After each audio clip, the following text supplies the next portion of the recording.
how to freeze credit on Experian. Hi everyone, welcome back to our channel. In this video, I'll be showing you the ways to freeze your credit on Experian. So first of all, you have to make sure that the device is connected to an internet service, and then go ahead and log in into your Experian account. After that, navigate to the Security Freeze Center.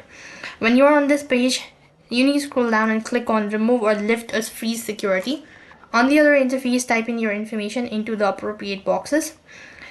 And now enter in the email address into the email box address. Next, you'll have to verify that you've lived at your current address for plus 2 years, and you need to provide in the PIN as well.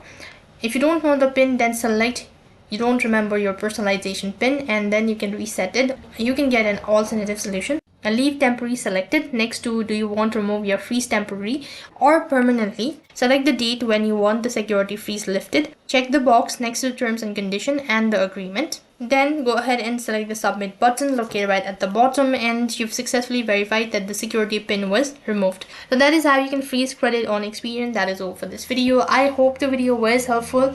Make sure to like, share and subscribe to our channel. Thank you for watching. See you in the next video.